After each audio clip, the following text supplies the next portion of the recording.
तो परमात्मा भी कहते हैं मम संत आदर अनादर करो क्यों ना कोई, और मम संत शरण जगत जान छोई।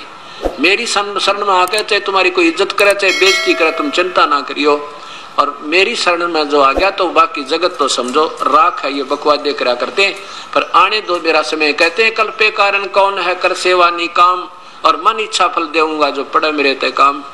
अब यहाँ उस परमेश्वर का काम आ गया था। इतने में आकाश से कहते हैं सोने और चांदी के 2 डले आए और समदन की थाली में पड़ गए, वह यावासी होगी। और इतने में कहते हैं ऊपर से वर्ष नोटों की बारिश होने लगी। नोटों चांदी के सिक्के थे पहले, ऐसे वर्षा होने लगी। और इतने में वो परमात्मा एक गाड़ी लेकर, भरी हुई गाड़ी, उनकी लड़कियों के देते हैं ना दहेज पेज, वो अगलियां की पछलियां की, वो कम से कम 150 तीड़ लाकर दर दिए थान के थान। और वहां गाड़ी छोड़ दी कि ले उतार ले बेखारी न तुम अपने हमारे भगत के बारे में ऐसे नहीं कह देगी। और इतना कह के समेत गाड़ी और बैल छोड़ के वो अंतर ध्यान हो गए, परम पिता दिखाई नहीं दिए। बोलो सतगुरुदेव की जय। अब नरसिंह पुजारी श्री कृष्ण का था, वो न सोचा श्री कृष्ण कर रहे हैं। कहते करे करा वैसा ये मन में लहर उठा, और दादू शरदर जीव का वो आप बगल हो जा। ये बड़ाई नहीं की करवा देता श्री कृष्ण राम आदि की, और करता स्वयं। फिर क्या होता है कि एक दिन नरसिंह जब बैठा था अपनी कुटिया में झोपड़ी में, 4 साधु संत द्वारका जाने के लिए भगवान के उस द्वारका को देखने की इच्छा करके आगे। और पहले नरसिंह के वो ड्राफ्ट चला करते थे, हुंडी चला करती थी। अब वो पहले भी 1-2 बार हुंडी बनवा कर गए थे। अब गांव में जाकर नगर में पता किया भी नरसिंह जी कहाँ हैं। वो गांव वाले ने बताया कि वो तो भाई बाहर बैठे हैं। क्या काम है कि एक हुंडी बनवानी थी। गांव वालों ने मजाक कर दिया, कहने लगा भाई वो नरसिंह एक बकवाद करता है, अब वो जल्दी सी हुंडी नहीं बनाता, उसको वो कहेगा मैं कंगाल हो गया हूँ, मजाक करता आजकल वो। और ज्यादा जोर दोगे ना जो बनाओगे ना तो बनाता नहीं। कहाँ है कि वो बाहर झोपड़ी में बैठा है, वहां चला गया। चारों के चारों वो भक्त आत्मा जो तीर्थ यात्रा पर आए हुए थे, उन्हें सोचिए 500 रुपये हमारे पास है, रास्ते में कोई छीन ना लेवे, हुंडी बनवा ले, चलते हैं द्वारका में, किसी सेठ से ले लेंगे। अब नरसिंह के पास गए, नरसिंह से वो 500 रुपये रख दिए और कहा सेठ जी हमारी हुंडी बना दे। नरसिंह कहने लगा महात्मा जी मैं अब सेठ नहीं रहा, मेरी हुंडी चलती नहीं, वो कैंसिल होगी गवर्नमेंट की तरफ से, मेरे पास पैसा नहीं है अब।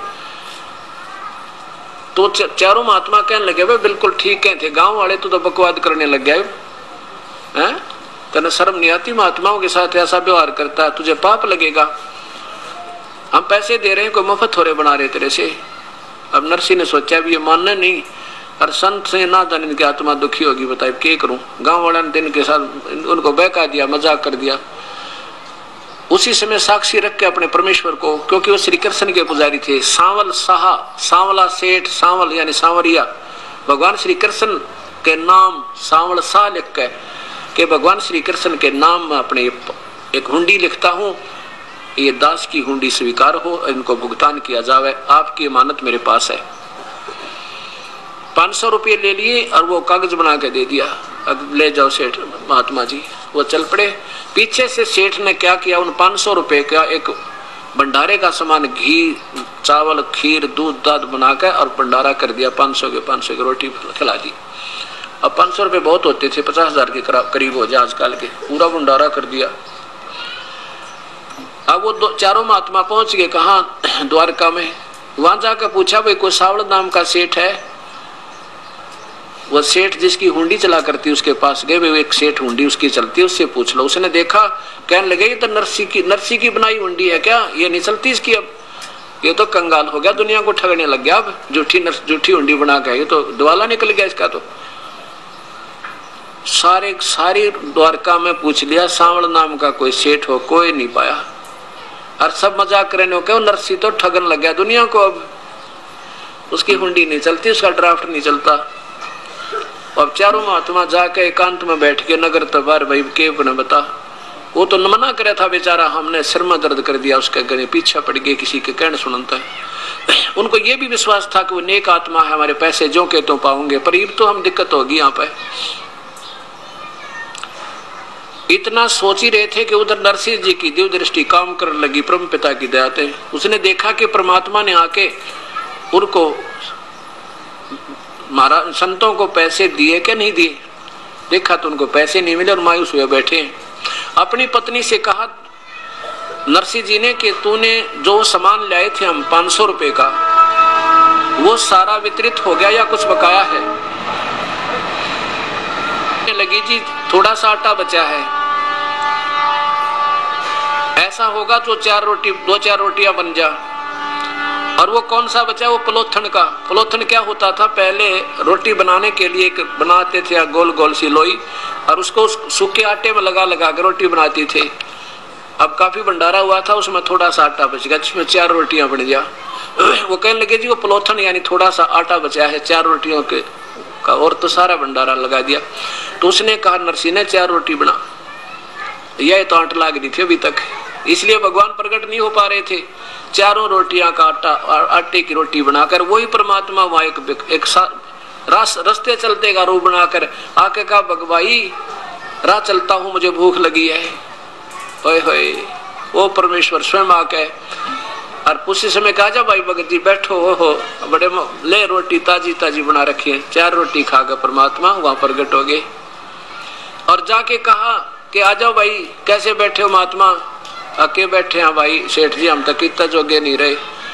ऐसे ऐसे नरसिंह की हुंडी यहाँ चलती नहीं, हमारी उन्होंने हुंडी बना दी, पर उसका दोष नहीं बेचारे का, हमने ज्यादती कर दी उसका। और या कोई सेठ नहीं सांवल नाम का। तो परमात्मा कहने लगे भाई किसने कहा तुम्हारे को वो सेठ नहीं सांवल? मैं सेठ हूँ सांवल, आ जात मेरी दुकान पर, चल तुम्हें दूंगा वो 500 रुपये रहे। या हुंडी बिल्कुल सही चला, इसकी दवाई कौन मना करा था?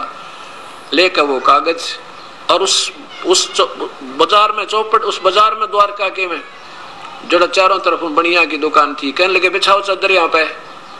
उस चौराहे पर चादर बिछवा के ऐसे पटके 1 चांदी के खुड़के दूर थे 2, 3, 4 सुना का उन सब ने और सबका ध्यान अट्रैक्ट हुआ है।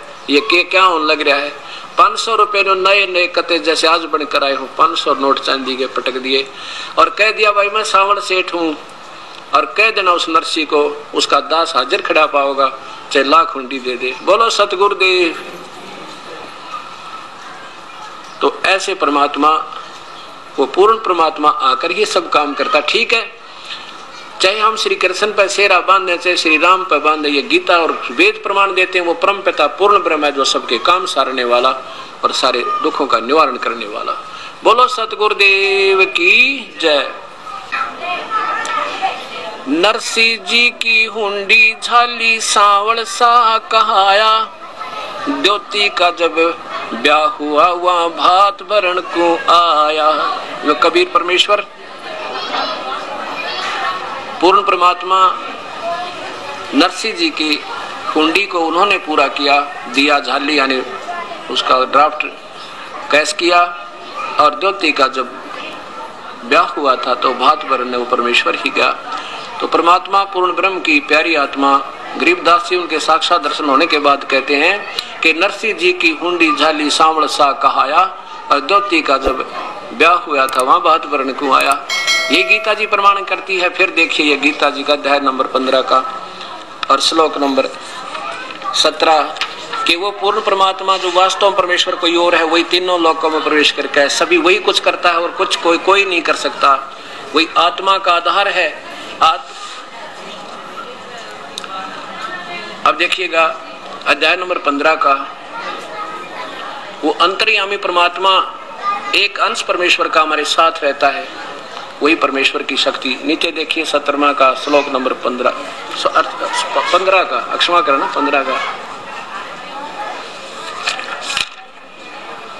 15 का ये 16 और 17 15 का, और नीचे देखो